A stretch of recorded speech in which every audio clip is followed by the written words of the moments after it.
Many thanks, Abdul Salam, for that background. With us in the studios to discuss this topic, as we indicated earlier, we have two of our guests who were with us a couple of weeks ago when we first focused on the education sector. Let's welcome once again Chief Chukwuemeka Nwanjuba, who is the Honorable Minister of State for Education. Honorable Minister, delighted to have you again on Good Morning Nigeria. Good morning. Okay. Good morning. Also here with us in the studios is Professor Abdul Rashid Nala. He is Vice Chancellor, University of Abuja. Prof, pleasure to have you with us again. Thank you for having me. Good morning. Okay, we have joining us from our Benin Network Center in Edo State, Professor Lillian Salami. She's Vice Chancellor, University of Benin. We're very glad to have you join us on the program. Thank you. Good morning for having me. And my Honorable Minister, thank you also, and welcome to the program. Thanks. All right. So as we indicated, this is a continuation of a conversation we earlier had. First conversation, of course, was broad-based in terms of milestones in the education sector, plus the challenges arising. And one of the key challenges identified on that occasion had to do with proper funding of tertiary educational institutions. Honorable Minister, we'll return to this subject matter one more time because it's a key aspect sometimes when ASU, which is the Academic Staff Union of the Nigerian universities, when they go on strike, the issue is about poor funding, poor facilities, and all of that. But some of those aspects are already being addressed. And happily, the Vice Chancellor of the University of Abuja himself was also here. He talked about stakeholder involvement in proper funding. But for the benefit of some of our viewers who may not have had the opportunity of listening to that earlier conversation, let's just indicate when we are talking about funding of tertiary education, what are we looking at, particularly from the government side? Thank you, Kingsley. And let us put this in context. Nigeria figured that there is a huge need to grow as much workforce as possible. And they felt, and rightly so, that if this were left to the hands of those who could afford it, it would never happen. So simply, there began a massive expansion of capacity from just 2 universities pre-independence, Soka and Ibadan. Today we have nearly, what do you say, it's not, and even with all of that, Nigeria's capacity to produce wealth has not expanded. What has happened is we've still been relying on oil from the days and being able to cultivate a few crops to feed ourselves. Other than that, nothing tremendous has happened. But what has Nigeria gotten for all of this? For all the people we train, we still hemorrhage all the people we train. Just so recently, you heard that about 56 medical doctors vamoosed from the country to go and look for greener pastures. Nigeria has trained nearly 65,000 medical doctors, and we have less than 25,000 of them in the country. Everybody else is feeding fat on these largesse that Nigerian government has over the years, and Nigerian people have trained their people, and people move away with what they have learned, and they don't owe the country, and there's no bonding system, there is no requirement for you to address that in the country. Everybody takes from the country. And the huge number of universities and colleges of education and polytechnics that have been established just in this 50 years, all of them basically from government resources, whether they are at the federal level or state government levels, are all creations of government. Then the few that are private, I mean, maybe trained maybe less than 10%, and this has just been in the last 20 years. Most of the oldest private universities, from the ones of Madonna, Elela, and all those people, are just in the last 20 years. So really, Nigeria has had the unfortunate experience of its people not really having its interest at heart and seeing these largesse that government has produced as something they should take advantage of and then use it for themselves in spite of that. ASU has pressed, and you also need to situate this in a historical background, that because at the time of the military, all the years that the military was in power, they were the bastion of agitation for both expansion and better quality in a non-democratic setting. They stood up against and resisted and forced the creation of the Education Tax Fund, which all companies in Nigeria, every company in Nigeria, bring 2% of their tax belt and pay into a central fund. That fund is called TET Fund. By 2011, when we now had a thriving democracy, at the National Assembly, we decided that in order for this to be meaningful, we should concentrate a little bit only on the tertiary institutions that are broad in their approach. So in 2011, the National Assembly passed the tertiary TET Fund bill, which then reduce the numbers so that the funds are no longer available to private, public primary schools and public secondary schools, and concentrated on the tertiary institutions because there was a further need.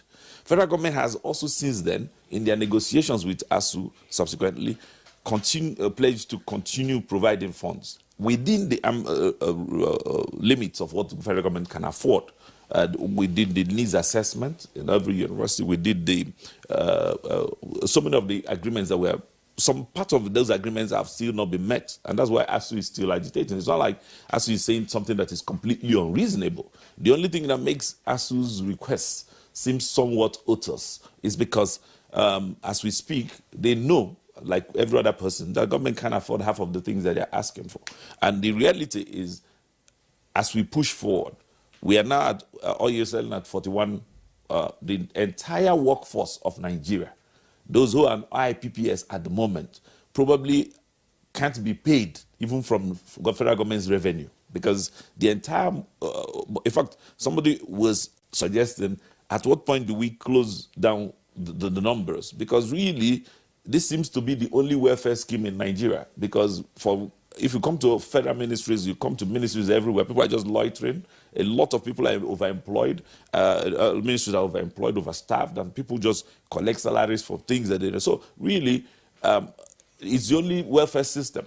And Nigeria, even to pay that money, and government recognizes the social importance and economic benefit in continuing to pay them, because if you don't pay them, nobody will run the economy. As people don't have money to spend, if there's no consumer power, then the entire business community will fold. So government is not being unreasonable. Government actually knows that it's in the interest of the larger public to continue to just carry as many of these people who are employed as possible. Sorry for me to interject. It's government finding it difficult to fund tertiary education. Is that what it is? Yes. Government, first of all, government is not finding it difficult. It is difficult. It's not government to find, because there's nothing that is situated in the hands of government. We have to look at the portfolio that is available. When you're talking about funding something, you're going to be drawing it from somewhere. If you're not creating wealth and you keep talking about finding it, it's like the money is not there. So we've established that government cannot fund education any longer. Prof, what is the weight? No, Claire, I think that's a bit absolutist. Well, I'm sorry, that's not the conclusion you read. Okay, fine. That does not follow. It's a fallacy then. Because really, what we're saying is that in the potpourri and in the context of how big the economy and the nation is, it is a difficult find. Not that government can't find it. Well, Kingsley. They say that government can't continue to fund any longer education. That's not what you said. That's not. Okay. Yes. Okay. All right. Okay. Well, it's an academic environment that we are in, Prof. Okay. I just like the Prof, because you raised this issue, and you're also managing, a federal institution. What is the weight of the challenges that needs to be addressed in terms of, infrastructure and, of course, in terms of content? Well, thank you so much again for inviting me, back to this discussion, very important discussion. In fact, if you ask me, I really don't think we have a greater issue to discuss. I mean, nations of the world who do not have the kind of resources that we have in Nigeria, who are able to mobilize and make their nations great, through manpower development. The kind of things that their people are able to mobilize and make their nations great. Japan is an example. It doesn't have that much resources, but its human resources is able to create so much. And the whole world looks to Japan, up to Japan for so much. And we can do this in Nigeria if we're able to mobilize and create this kind of manpower. Well, without question, federal government is doing a lot up till now. nobody pays tuition in federal universities. I mean, as far as I'm concerned, that's a huge contribution by federal government. But education at that level, it's enormous. And it needs everybody to be on the table. And that's the point I keep making. It's not just the federal government, putting resources on the table. It's also everybody. And that's why I personally felt that, yes, the dilapidation that we have in our universities, the lack of infrastructure, the lack of teaching facilities, the kind of standard even of the personnel, of academic, and the kind of processes, that go on, the kind of opportunities that students have within the universities. We have to discuss all of this, and we have to have a goal at mind. What kind of nation do we really want to become? How do we want our universities to contribute to this? How can we get these resources? It cannot be one way or the other. I mean, if we're not ready to get a nation that is strong enough for our future, that makes Nigeria competitive among nations of the world, if we don't want that, then we continue the way we are. But if we really are determined, then we cannot just leave it the way it is. We have to sit down to say, how much do we need? How can we get these resources? Federal government is saying this is what we can do. And we're hearing now that, government cannot do it all, right? So do we then leave out the other aspect? No. Let's sit down. How do we get all these resources? Because we must get it. We must get it, and universities must be vibrant. I mean, it's just unfair to have people go to private universities and they have everything to learn from, and then others go to public universities and it's shoddy, it's poor, there are no facilities, and these are the same Nigerians. I mean, I just thought it's not even good for us. It's not good for our nation. It just shows us as if we are not serious. So that's my own take. I just feel that a discussion has to be had. We must all sit down to understand what it is. And everybody, academic, that's the professors, you say, who are members of ASU, or those who are not members of ASU, non-teaching staff in the universities, management, governing councils, parents, industries, local and international organizations. Everybody must sit down. We have to have a way out. And that's really, it's overdue. Prof, thank you very much. Let's go over now to our Benin Network Center, where a while ago you saw the Vice-Chancellor of the University of Benin, Professor Lilian Salami. Prof, from your point of view, how enormous is the funding challenge for tertiary education in Nigeria? Is it a system-wide problem or institution-specific? I think in any university, especially the public-funded ones, the major problem that we have actually is funding. And I'm happy to hear from my colleague that this cannot be done by just government alone. And so the questions we must begin to ask ourselves is, should we leave funding to just government? Should it be only beneficiaries who should fund the universities? Or it should be something that should actually involve both. And then, of course, we must begin to also find out how do we manage the proportions. Because as it is now, government cannot actually fund universities alone. We have a huge, huge deficit in terms of human and material infrastructural deficiencies. And this, of course, is because all of this is placed on just the shoulder of government. And I wonder, what that has always baffled me is a situation where we think that we can still continue to rest on the belief that education can actually be free, especially at the tertiary level. Education, we know, is quite capital intensive, labor intensive, and therefore our government cannot do it alone. Government is trying, they've put in structures. The TED fund, like the Honorable Minister mentioned, has really done well with their interventions. But again, it is just not enough. When you visit some of our institutions, especially again the public funded ones, it is pathetic what you find there. The buildings, infrastructural decay, dilapidated buildings, laboratories are not equipped.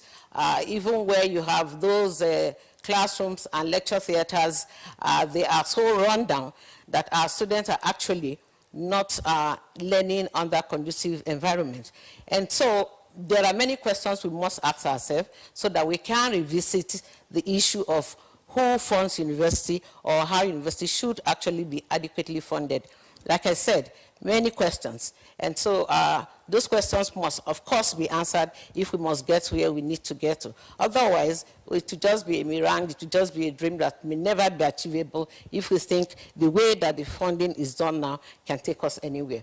So I think we need to sit down and really fashion out ways of funding the educational sector, especially tertiary education. You cannot expect to have quality graduates in the environment that we now operate, under which we now operate. Like I said, everything is really down and continue to go down unless we do something and do something very quickly.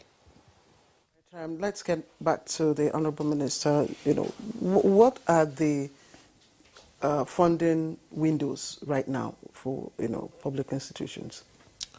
For public institutions, maybe you should ask the Vice Chancellor because he's now running one, so he knows where all the funding. I can only tell you what we give. What we give may not be all of it, because each institution is somewhat unique. Also, the dialect is for those who are in the cities are a little bit, somewhat different from those. It's the administrator that actually will say that, but there's the official National Assembly allocations. For the state universities, they receive something from their state. Sometimes some states, some don't even give. I mean, some they will have it in their books that they've given, but it never gets to the school anyway. And this, you see, I'm not an expert in everything. I'm an expert in being a Nigerian, and being a Nigerian requires a lot of wit. You need to understand what is going on. Sometimes what you say and sometimes you see on paper an allocation from National Assembly.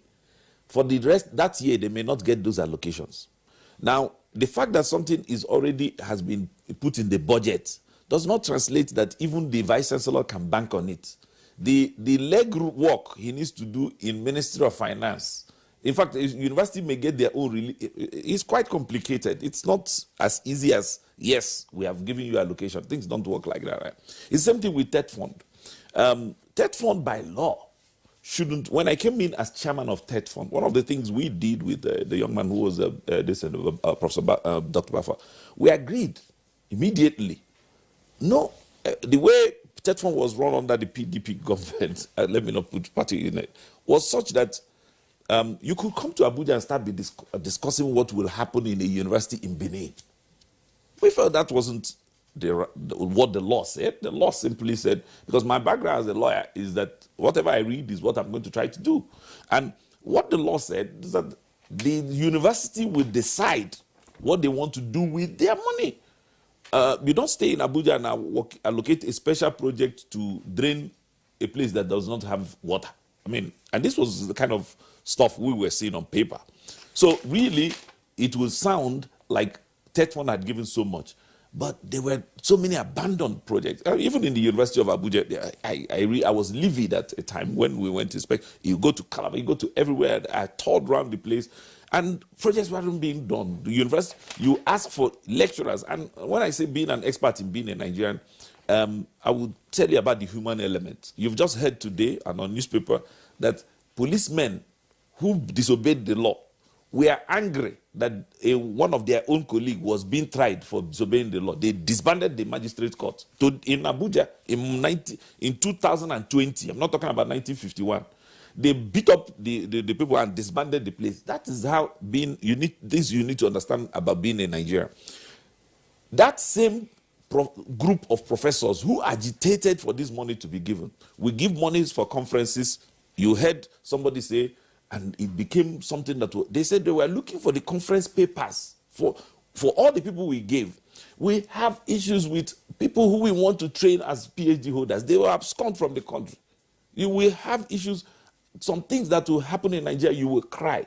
I went on inspection and I met a Nigerian PhD lecturer who we had paid his school fee. His own cooperative members in the university in Akure here took the money, kept it in a bank, refused to give it to him, and then gave it to him from their credit union as a loan. Nigerians can do some things that it's not even explainable. Why any human being will do the kind of... So really, you can finish all the law. You can make all the allocations you want to make. And the interpretation, what we see on ground and what is on paper, do not marry. When you ask university now to charge money, even if they're going to collect any money, it becomes an issue about all the tribes in that state, how they can get together, get the bossa, get the registrar, get the VC, get everyone. So that if they all agree, then they will never, you will never hear about what that... so when government now said, let us do TSA, Central, everybody protested, and therefore it will not work. So really, you have to understand being a Nigerian first to understand how these monies... It's not as if monies do not exist. You will go to some schools and you ask yourself, what does it take? What kind of funding is required to repair chairs in the place? What do you need federal government to allocate you money to tighten the screws? When you're passing on a passageway, why would it take federal government to remove cobweb from under you? If you go to some schools, you will see equipment that government has bought packed outside in the rain. You see, these things do not require funding. It requires attitudinal change. Nigerians need to understand that. In fact, when Prof cited the example of Japan, one of the first things we learned about Japan and development is that aptitude more than attitude, more than your funds, determines your latitude. That's what we often say. Attitude is everything.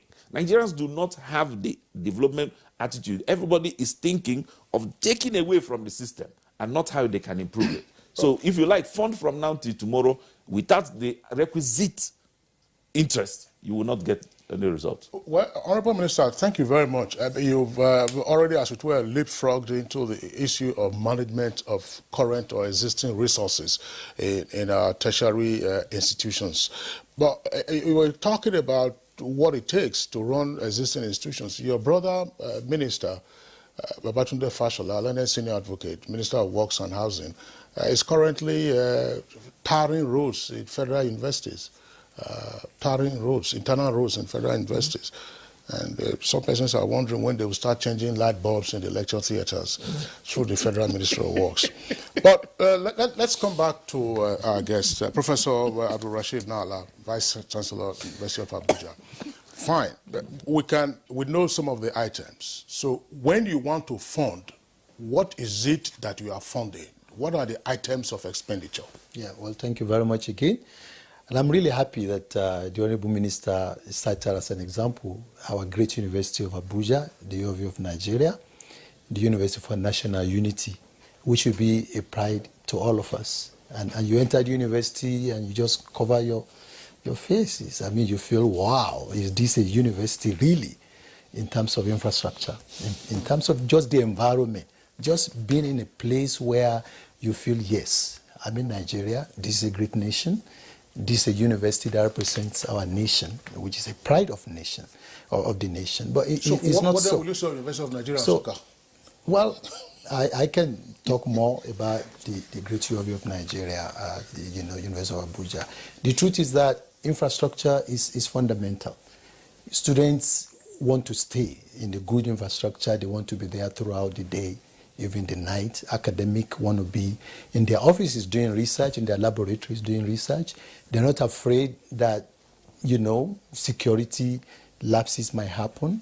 They want, to connect to the world, and they can easily do it from campus. Electricity, water, all amenities that makes life better, like that enable you to think, because really what we do in the system is to create ideas, to think for nation, to think about what it is you collaborate to do with NGOs, with industries, for government, for ordinary people, for communities, economic, political, technological, all the areas. And you need a kind of environment that makes you want to do that.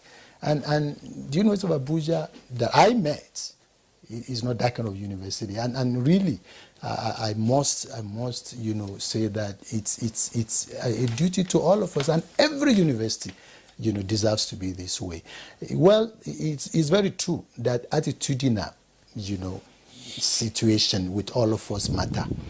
But the truth is that, and that's why I'm saying we have to decide whether really we are serious as a nation that wants to get this done. If an academic feels that all he needs is to collect his salary and probably not even come to teach, wait until 3 weeks before the end of the semester before you teach, or you feel you're a full professor, therefore you don't have any business doing the work that you are paid to do, when in fact at the professorial level is when you actually begin. That's the beginning of being an academic, really. Other earlier levels are training levels. Or when you think that you work in the works department, you're a cleaner, or you are supposed to be technologist, and you don't do nothing. So these are, yes, attitudinal that must be, harnessed. And that's why I say it is still about all of us sitting down together to say, yes, we are serious about this nation. We want things to change. Our universities must be universities in the real sense of the word. And then collaboration, industries. Do we work with industries? Do industries are even interested in working with us? How many industries fund projects in Nigeria university system? How many academic goes to industry?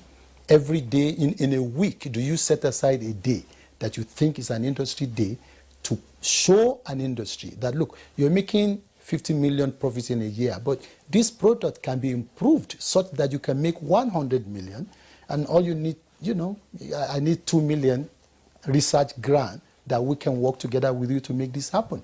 I mean, do we have laws in Nigeria that mandate industries to contribute regularly to university? Directly. Yeah, they contribute through TED Fund. But do we have, because TED Fund contribution is a general one, there has to be contribution that is targeted to product development, that is targeted to internship for young people, that is targeted to specific lives of our nation. Do we have industries working? Don't industries just bring ideas for development from abroad in which they do it, yet we have Nigerian universities, Nigerian professors that they can work with? Do you have government doing it? Is a ministry announcing every ministry of government giving what they identify as their goals within the year? Do they work with universities to say, look, we want to increase funding, we want to increase our economy, we want to develop our economy. How do we make it happen? Do they throw research grant opportunities to all Nigerian professors and say, look, submit your ideas.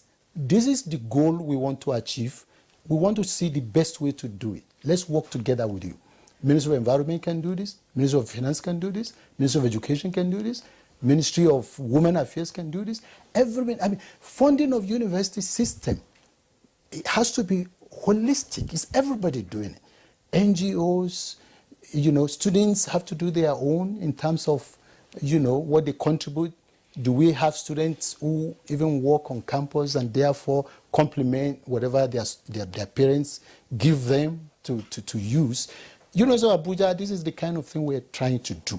And I feel that if we have the way we continue to have the support of the ministry and TED Fund and everybody, we must be the model. How are you going to achieve that? What is the framework for achieving that?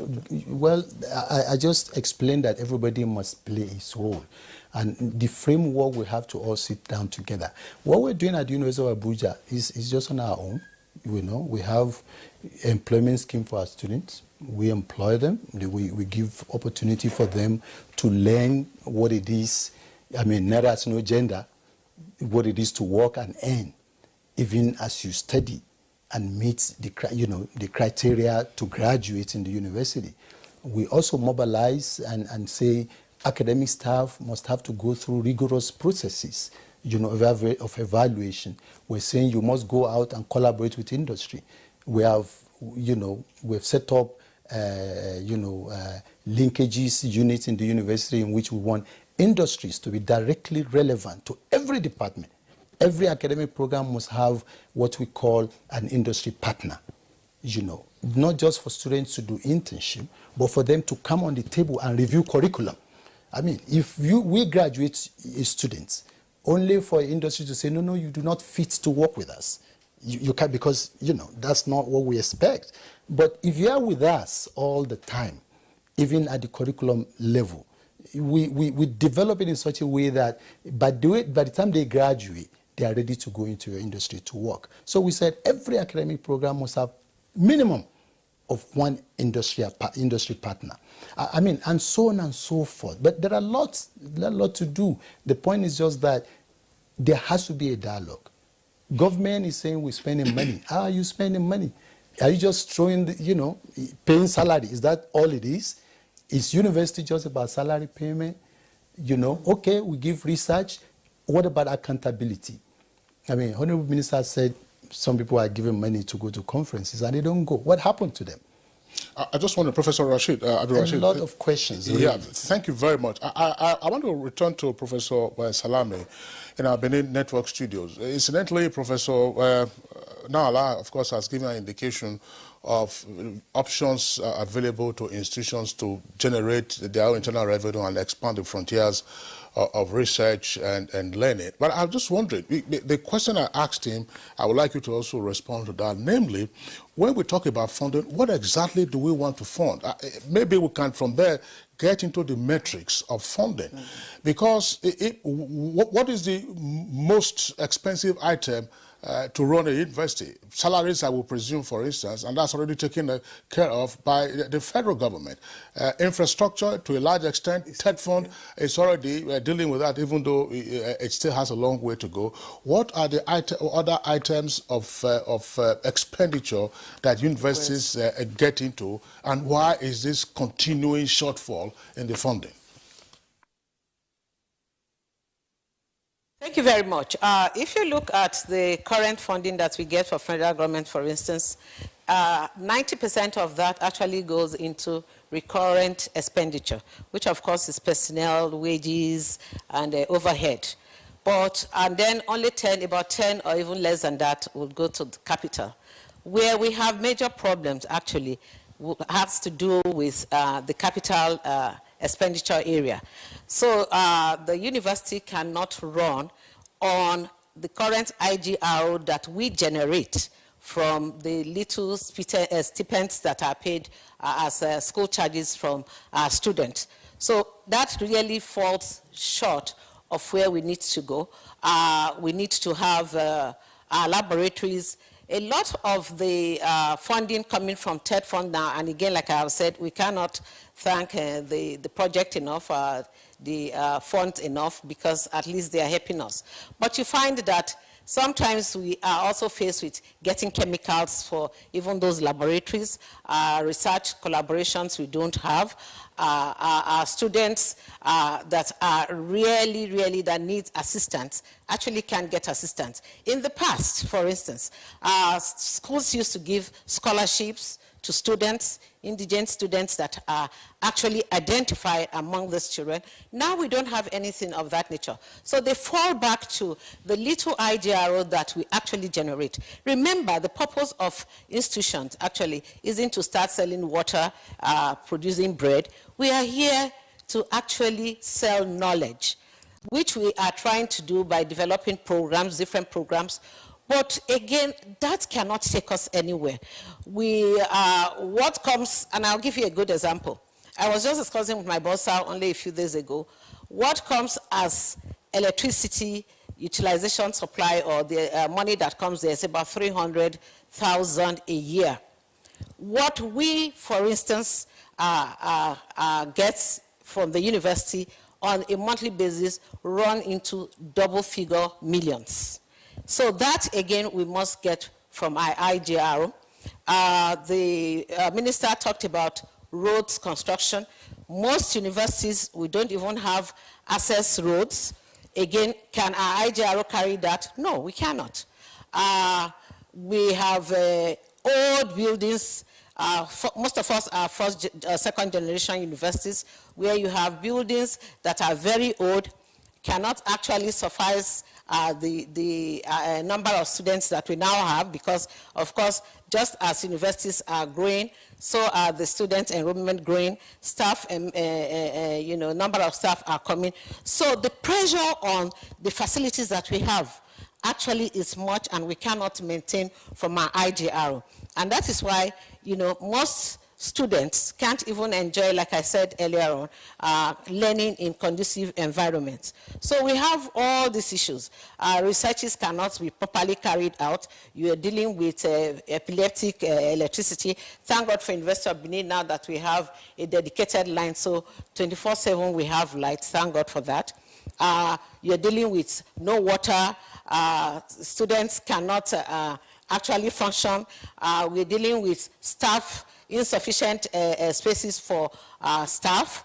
Offices are not well furnished for staff to create conducive environments where they can work maximally. So yes, we talk about attitude, but attitude also is driven by the resources or motivation that you have.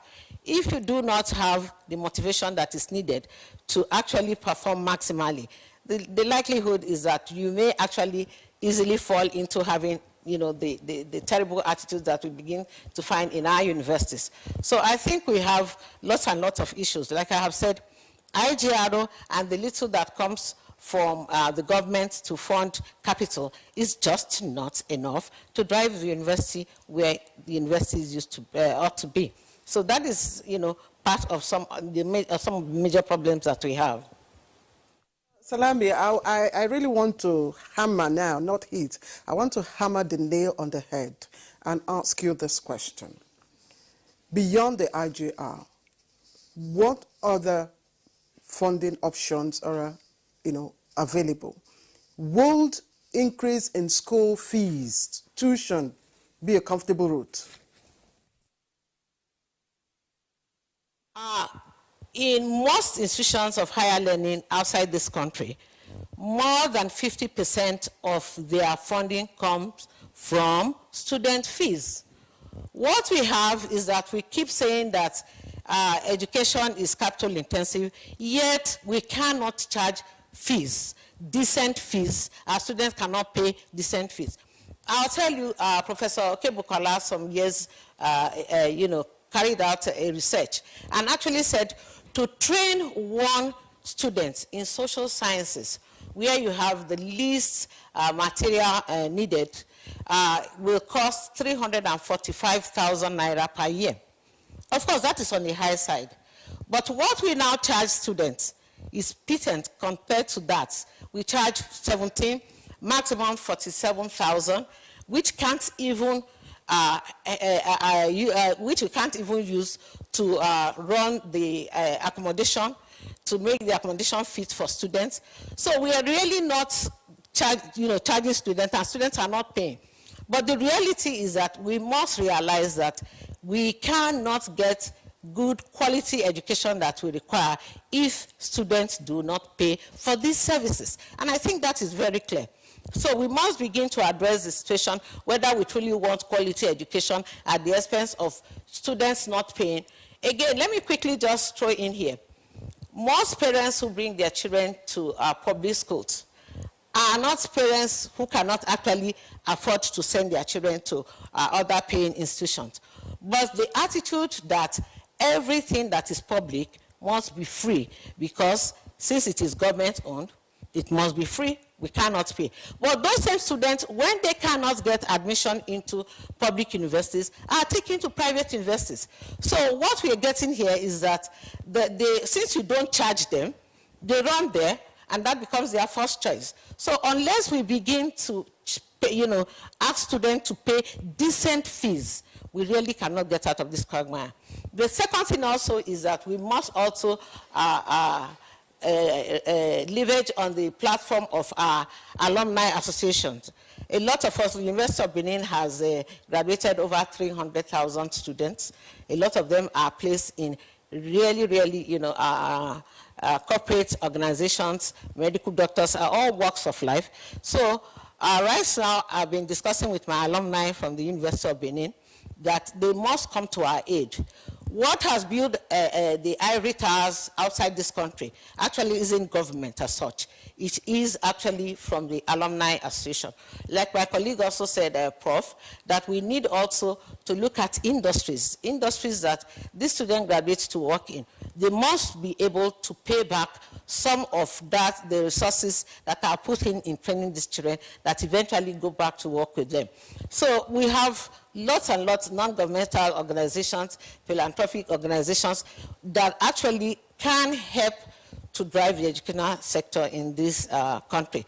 Therefore, that will reduce the amount of pressure that is placed on the federal government. There is nowhere in the world where we have enough money to run education. And there is also nowhere where we have too much money to run education. But we must find a balance. And that balance, of course, like I've said, we must begin to come to the drawing table where those who are beneficiaries must contribute to their training, and also the government must expand or increase their allocations, as well as other stakeholders that must come to the table so that we can then move the educational sector to where it ought to be. Thank you.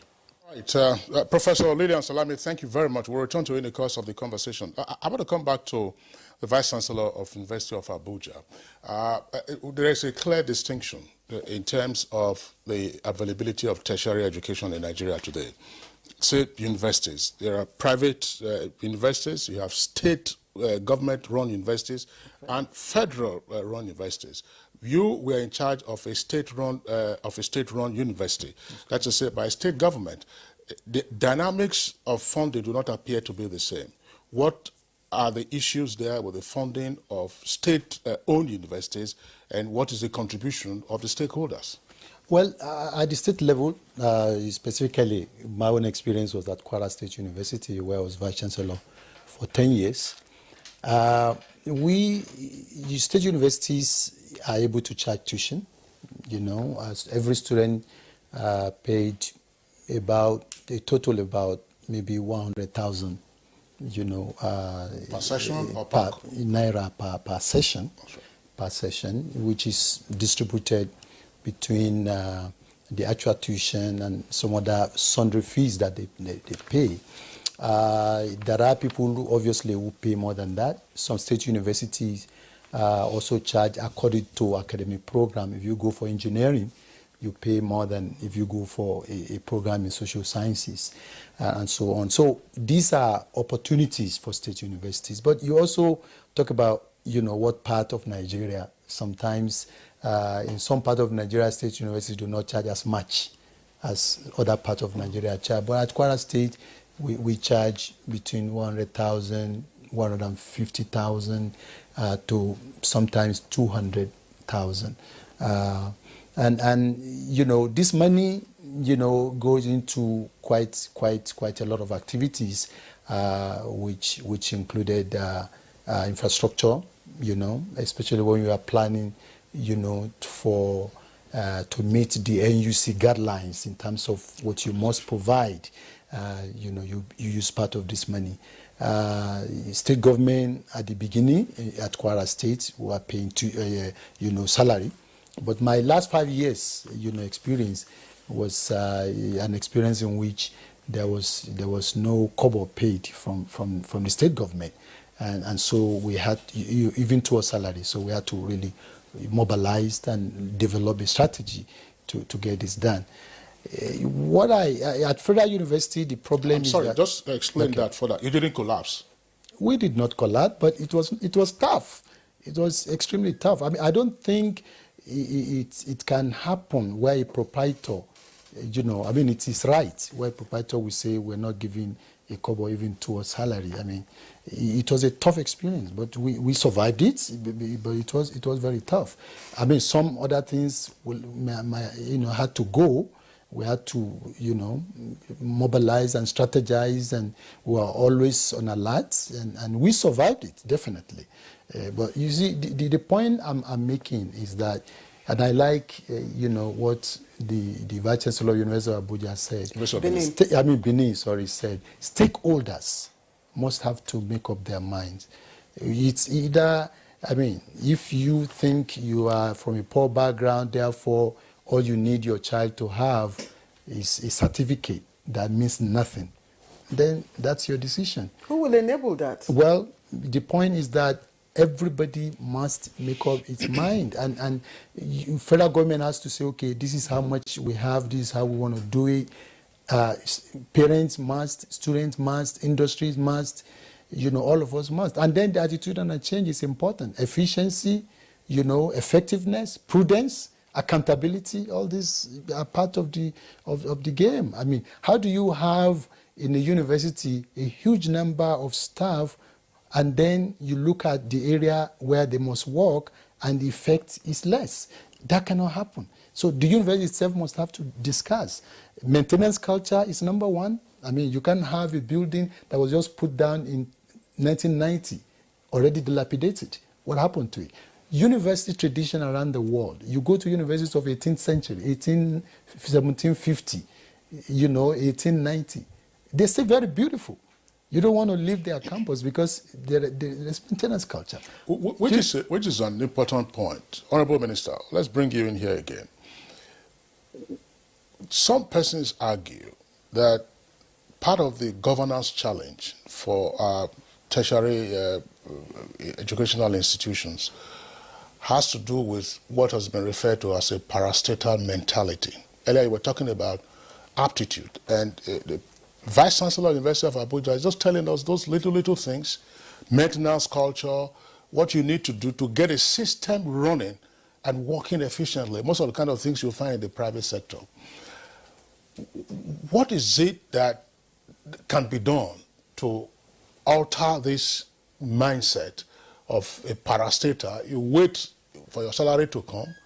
If the Ministry of Works doesn't come to change your bulb, so be it. Infrastructure begins to decay right before your eyes. You have an industrial borehole, it's collapsing, and then you do nothing about it. Your hostels are run down, you have a works department, nothing happens. How can we begin to change that? Because again, that's part of when people talk about the unsavory sites that you find in university environments. This is part of it. Well, thank you again. And I like to say things I've done coming into government. For the past 27 years, I've been in government, so I more or less try to contribute at little points.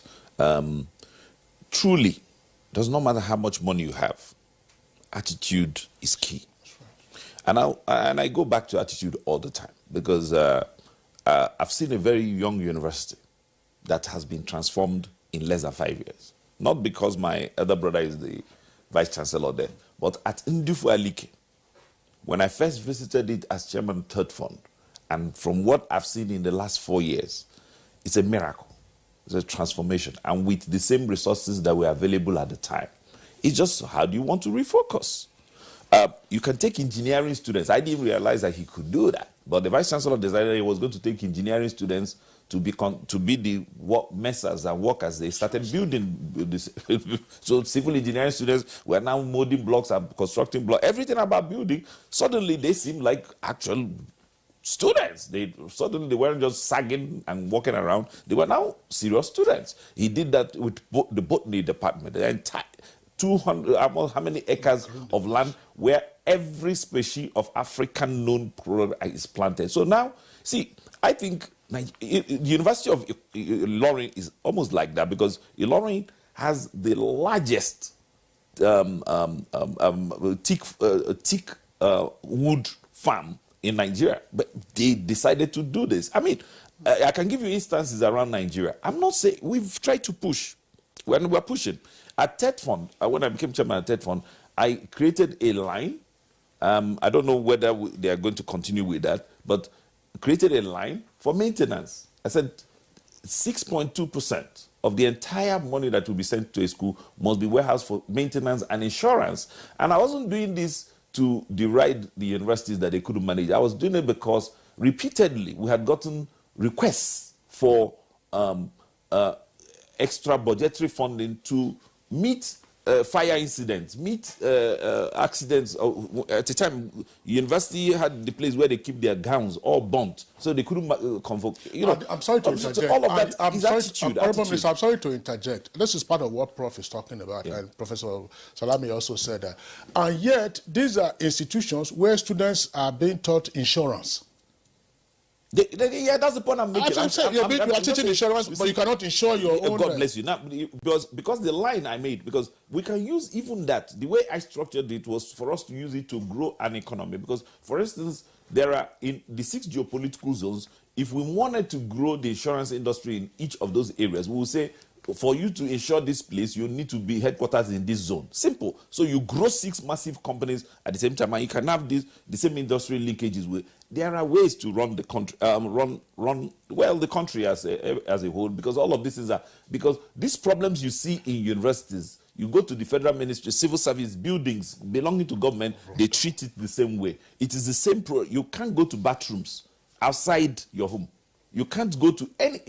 It's wonderful that we're still existing as a country, because in what we learned, and that's why I'm wondering what the universities talk about. They say necessity is the mother of invention. In Nigeria, necessity is government give me. That does not work. In universities, right now, we haven't developed alternates to bitumen. We just came out of council. And part of the argument is, are you saying we can only use what we have been taught? What's the idea behind being a professor? What's the idea of finding new ways? What's the idea? Everything we are using, and people keep repeating that it is about money. Money in the hands of a fool is lost. The problem with money is that you shouldn't let it rule you. Some people ask me why I make an effort to wear made in Kano textile, as cheap as it may be. I said it is an effort. I want to speak to a country that is mine. I want the Aba trader to please go to Kano and get that one. I don't want to be the most fantastic looking GQ made man and running a country in Nigeria. You're disrespecting the country. I think it's an attitude. Nigerians need to understand that this country can't be developed by anybody by contracting. It's not by procurement. We can't continue the procurement mentality. And that procurement mentality is the reason why drains in your village are clogged and nobody wants to. They are waiting for government. Right. Let government award contract. Road pothole will spoil. Nobody will address it in a university. And they will expect that there will be somebody in Abuja whose job it is to know that he is suffering. Your window net is broken in a male hostel. And boys are from the net, they are passing wire in the net that they have broken.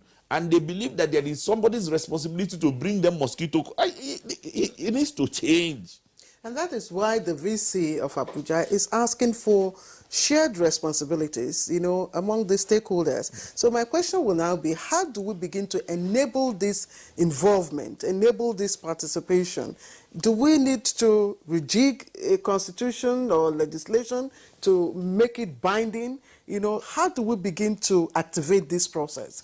You brought up this. Again, government itself must have to realize that it must involve stakeholders, even at the time that it sits down to negotiate with national unions. I mean, when a national union comes to government and you sit down to negotiate with them, do you give them your own conditions? Do you tell them, as a professor, you must produce, and that, you must have grants and work with industry, and this salary we're going to give you, what is the need? You are in University of Abuja. What are the issues at the University of Abuja? And therefore, ABC must be done. Do you do that? If you negotiate and all you do is just be on the defensive, well, we want 1 million and you give 1 million, what do I do as Vice Chancellor? I don't have a place. The university does not have a place in the process at the end of the day. The point I'm making is that the stakeholders must be part of all these processes. The goal of parents, they know what they want. Universities has different ambition. It's not even right to expect every university to be the same. We do that here in Nigeria. What is important about universities is usually unique to that university. And universities become excellent in certain area. And therefore, you have people from all over the world or all over whatever who want to go to particular university because of some particular reasons. I mean, do we do that in this country? Do we allow universities to just be teaching university, if that is the goal of that university, and allow your university to be exceptional research university, focusing on some areas and certain areas? I mean, we have a lot of discussions to make. And my own point is that if we continue to talk and feel that, you know, yes, dilapidation, yes, issues that we need, and at the end of the day, we go back to where we've always gone, which is the same, status quo. We will never get there. I'm just wondering, when we come back, we're taking a short break, Kingsley. I know, yeah, I just wanted to underscore the point. I'm not a discussant, underscore the point that the Vice Chancellor has raised. The Honorable Minister, I think that this is also very valuable. That when there are negotiations with unions, do those negotiations involve all stakeholders? That's one. Second point, does government also place before the negotiators across the table its own slate of demands? That we say we need 1 billion. So they put a gun to the government's head, and the government says schools have been closed for 6 weeks, 6 months. You give it to them. In the meantime, the Vice Chancellor is an outsider to all of this. The parents and the students are outsiders. The government says, we'll give you 1 billion. There's no demand to say, for this 1 billion, these are the results we expect from your institutions. I think that that's an important point that you may wish to respond to after we come from this break, and also after we take Professor Salami. All right, you're welcome back, and it's still Good Morning Nigeria live on NTA's network service. We're Africa's largest television network. We still have all our guests with us. I will return to the Vice Chancellor of the University of Benin, Professor Lilian Salami, in our Benin network studios. Professor Salami, I mean, earlier the Honorable Minister was responding to the question I asked as to how we can alter the parastatal mentality that is often at the heart of the governance of our universities and other tertiary institutions of higher learning.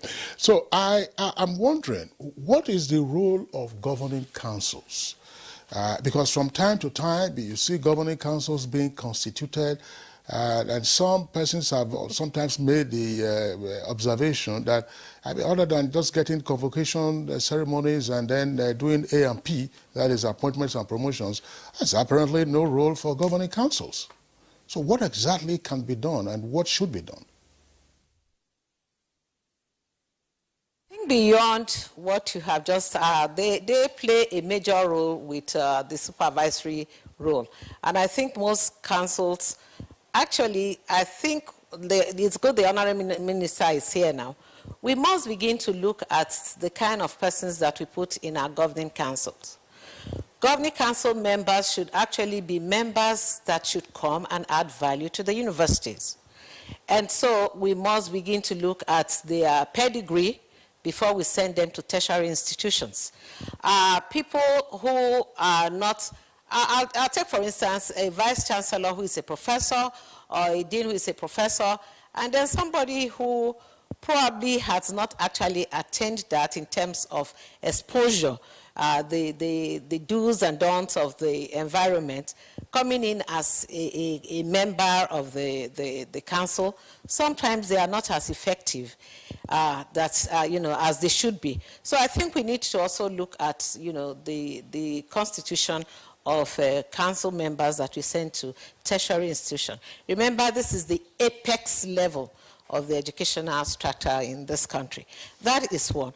Again, a lot also depends on, they're not resident with the universities.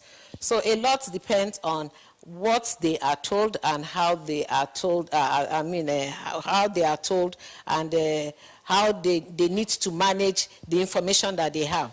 So that has also to do with the personality or the person who is at the helms of affairs, that is the Vice Chancellor. I also want to quickly at this point also mention when the Honorable Minister mentioned something about the maintenance component of the TED fund. you see, there is a regulation that comes with that project can only be used to maintain TED fund projects in the university. TED fund projects in the university, most of them don't need the kind of maintenance that we're talking about here. We're talking about some of those buildings that are 30 years old, 25 years old, that are actually dilapidated and needs some kind of rescue mission. And so when you get such, it comes tied with the fact that you cannot use that to fix these projects. So I think sometimes we need to revisit some of these policies that we put in place so that they become relevant to the universities. And once we do that, then of course we can fully enjoy the gains of setting up an intervention fund such as that of TED fund. I think that is yes. Exactly, but I just wanted also to raise this point. Listening to both yourself and Professor Nala, I mean, you'll find that questions sometimes have also arisen as to the management of the universities themselves. This time, of course, the Governing Council, we just talked about that. How much systems administration experience do university administrators bring on board? Yes, you've been a head of department, you've been a dean of a faculty, and so on and so forth. But the university is a very complex system. And so how much of that ingenuity in terms of systems administration comes in? As you very well know, elsewhere, university administrators themselves don't necessarily have to be in the system. If, say, management of hospitals, you don't have to be a medical doctor to manage a hospital. The healthcare systems that are run efficiently in advanced countries are not necessarily managed by medical doctors. So do we need to do something about this, considering what we used to have in the past, which led to a piece of legislation that Vice-Chancellor cannot now do more than 5 years, single term. You know the kind of fight that academics used to have, just to be appointed Vice-Chancellor and then it becomes another chieftaincy title. What can university administrators themselves do to upgrade their administrative skills? And those administrative skills ordinarily should also involve, I would imagine, running a profitable enterprise. I think basically even for you to become a vice-chancellor, I think there are basic rules that are set. Again, this may differ from one university to the other, but there are the basic benchmarks that such an individual must have attained. Also, you find that before you become a vice-chancellor, you must also know that you have to know your terrain. You cannot come to sit as a vice-chancellor without really knowing your terrain. So most vice-chancellors go through administrative either training or in the lifespan of being a professor in the university. For instance, I even had to step out of the university for a couple of years where I was the deputy director general of an institute and then coming back. So a lot of vice-chancellors, I think, go through either internally or externally, and then through over the years may have had 1 or 2 or 3 trainings in administrative management courses. They've taken them here and there. So I don't think, again, we differ. So I cannot use, it's not a case of one shoe fits all, but basically for you to become a vice-chancellor, you must have been tested. You must have been tested and your pedigree must have been, well known for you to take and gain that position. Again, I use myself when I ran for this position, we were 29 persons. And then, of course, I emerged the vice-chancellor because I had those added advantage. Having spent over 30-something years in the university and again stepping out as a director general, I think that added to my, yes, so it is very, very necessary and crucial that for anyone to take the chief executive position in the university, you must be somebody who is very strong in administration. You must be somebody who is very strong in management, because we are dealing with eggheads most of the time. So you need to be able to manage resources, human, material resources so that you can run your university effectively. So I think that is very necessary, and I know that most vice chancellors actually have this kind of pedigree, that they bring to bear. VC Uni Abuja, I'm aware, I'm told that in other climes, in other countries where we have some of the best tertiary institutions, where of course some of us send our children to, have a mix of funding options, private, public, but of course the federal funds, the upper percentage. So you mentioned something about having industries, in your school. Will that be enabling private, participation in the funding of your school? Yeah, definitely. That's part of it. I mean, industry participation will eventually bring the industry on the table and make them realize that they can put some funding here and there to develop products, to support students, to work with them, even within the campus, to create something, and so on and so forth. I mean, without question, and that is why I keep saying that it's a discussion that we must have. At the end of the day, we must all determine what kind of university education that we think this nation needs.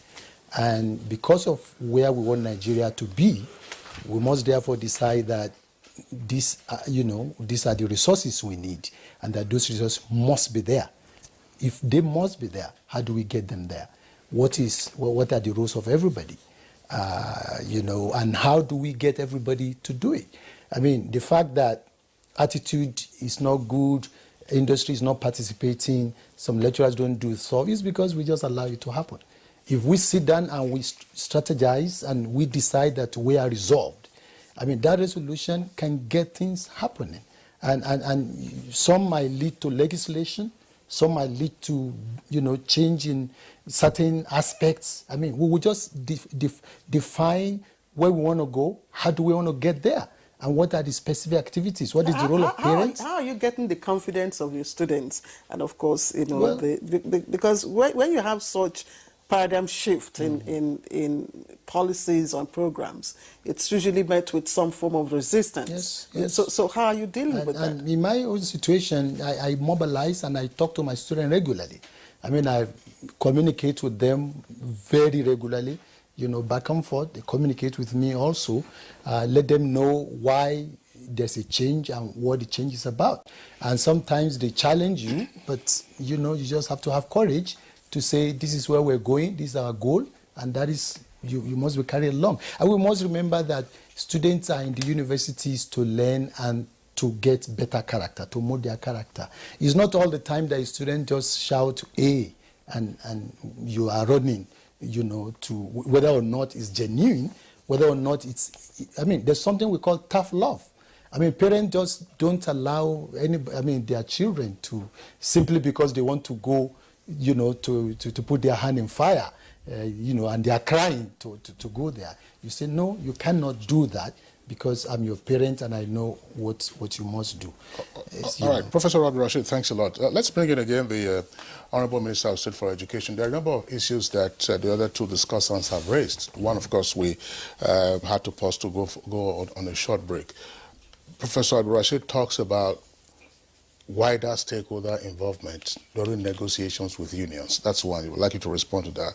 Professor Salami also raises a point. Says, look, the federal government, which constitutes the governing councils of universities, must take greater interest in the backgrounds as well as capacity of members of governing councils. Third point she also raises is that there are conditions tied to the TED fund allowances or allocation for maintenance, being specific to TED fund initiated projects, whereas the entire university system needs maintenance. So those three issues, we'd like to respond to them, plus any other points you may wish to make.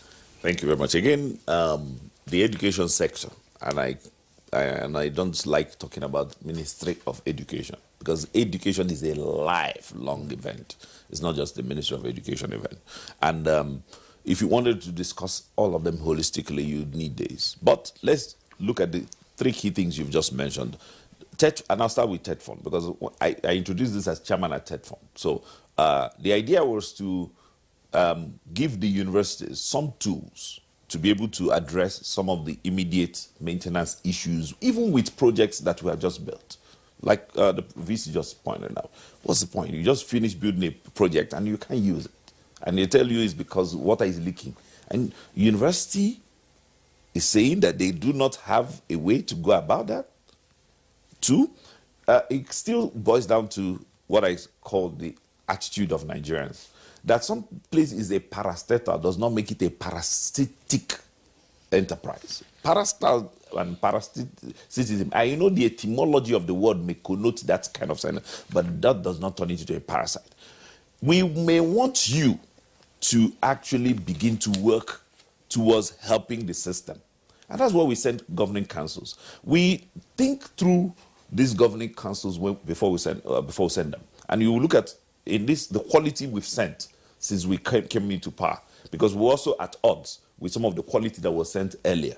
But we've tried to address some of them. And when we inaugurated them, and at the point, even last week, we inaugurated, the Honorable Minister inaugurated another new set of 12. But at the inauguration of the earlier ones, he did explain that we've taken away the power to contract from council and situated that with management. So they are not really involved in contracting, but they have an oversight over governance in the place. Actually, a vice chancellor is a vice chancellor. There's a pro chancellor. Now, but because the vice chancellors control the power of the purse, they now become pro, more or less, because they are now the ones you see, they're the ones who decide, they're the ones who everybody's running to. But there is actually supposed to be a chairman. And more often than not, we shop for chairmen. Some of the vice chairmen we have, some of the pro-chancellors we've just had, are former vice chancellors. Professor Banigo is now vice chancellor at Ndifu. But he used to vice chancellor a long time ago at Uniport. And in so many respects, some of them are seasoned, either ex-senators, seasoned administrators. We shop. We actually push. In fact, some are reluctant. Some of the people we go to, and they say they don't want to get involved with these shenanigans going on. And we keep begging them, yes, you're a little bit comfortable in your own way, but we will want you to help. And that also translates to what we're trying to do with industry. We're also shopping from the industries. To look at, in Futo, for instance, we had to go and look for somebody who we know is an accomplished engineering person to please come and inject some of your expertise to help. We do shopping for that. And I agree with him, because Professor Bogoro, who is at TED Fund currently, is almost hell-bent at making sure that this industry partnership happens. In fact, any tool, Tokbe at the Nigerian Economic Group is resident with him to make sure that this industry linkage happens. And I like what Prof had suggested, and which is what we had said when I inaugurated this team. Professor Bogoro keeps talking about centers of excellence. And I keep saying everywhere can be a center of excellence in relation to what they do well. So find the right material around that. Every industry has where they can the dye industry. Right now, we do not produce shoe polish in Nigeria. There's no industry that produces shoe polish. But this was the subject of the thesis that Kazaure wrote when the MBTE man today. Why is it impossible to do dye, to produce shoe polish? We need to import it from Malaysia. Which type of country is that? Okay, now, so can we have a research department, and we have chemical department, engineering departments all over. Industrial chemistry. They should be producing it as a matter of course. You don't need any, produce what you need. Don't tell me that there is money that you need for this. No. It is not true that you shouldn't experiment with the things you're producing. Normally, university lecturers, I would be I like to engage them on the basis of patent. I don't want you showing me papers you've copied from another person and mapped it. Right. Where's your patent? What is it that you have? We are engaging. So truly, the Ministry of Education, we can't run everybody's lives. Nigerians have too many laws. Actually, you know, my PhD is actually in law. I'm not the educator. So I know we have way too many laws. The problem is with how Nigerians see the laws, see those laws. Are they for people to obey?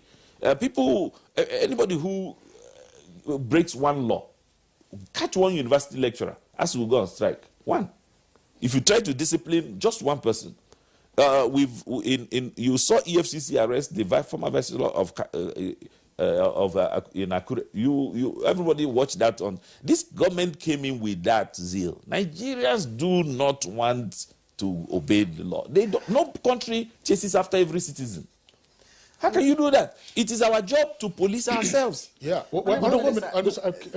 Claire, I'm sorry. You know, one other aspect, this is about escaping me. Everybody's talked about stakeholder engagement, and Claire also asked that question. The next challenge will be how to rally the stakeholders to various fora so that these ideas can be further explored, and then you have an item of issues that are implementable. But in terms of fees, I was just wondering, because we keep hearing that, okay, we need to produce people.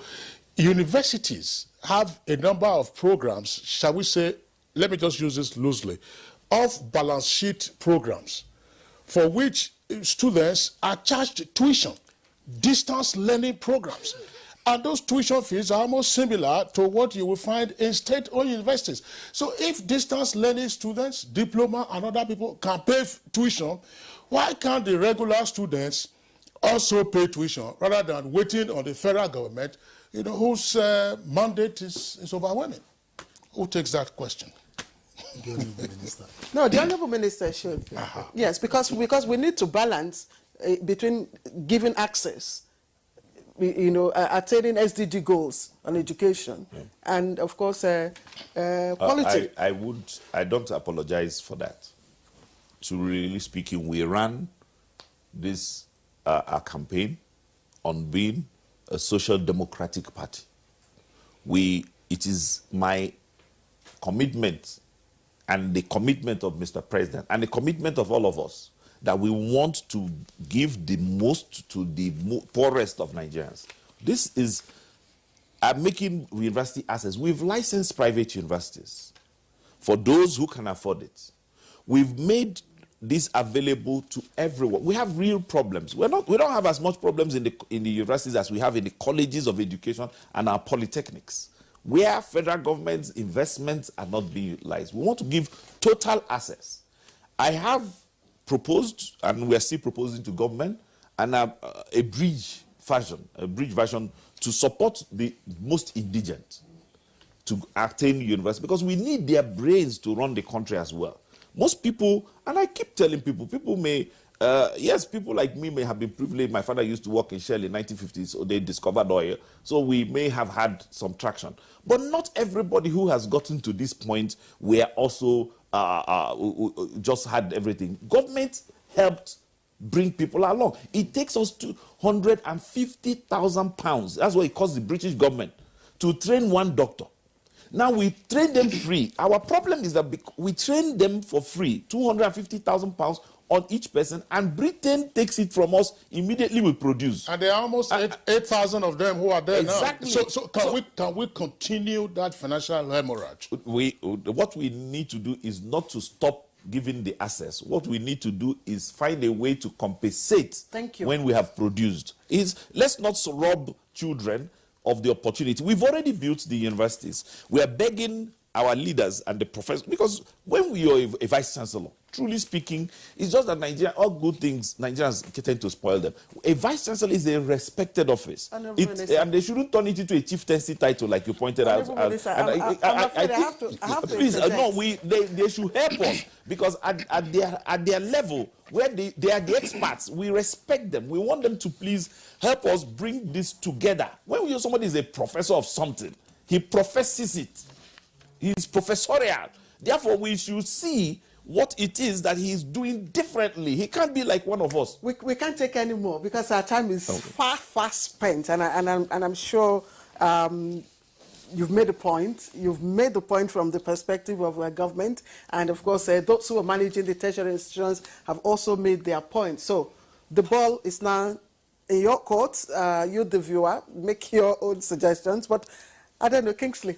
Well, that's right. I mean, it's a matter that, of course, at some point we'll also have to return to, depending on issues that arise from amongst the stakeholders, the Vice-Chancellor. And I think that universities should also have some peer influence, you know, learn from what others are doing, and not just, I believe, with great respect, that, look, this is my this is my chiefdom, and whatever happens elsewhere is immaterial. All right, let me appreciate all our guests here, beginning with the Honorable Minister of State for Education, Honorable Chukwuemeka Nwajuba. Thank you very much once again for obliging us your time. And Professor Abdul Rashid Naala, Vice-Chancellor of University of Abuja, I would like to appreciate once again. For having me. And from our Benin Network Center in Edo State, Professor Lilian Salami, Vice-Chancellor of University of Benin. Many thanks to you, Madam, and do have a wonderful day. For having me here. Thank you. All right, that's it. Good morning, Nigeria, for today, this Friday, and the last for this week.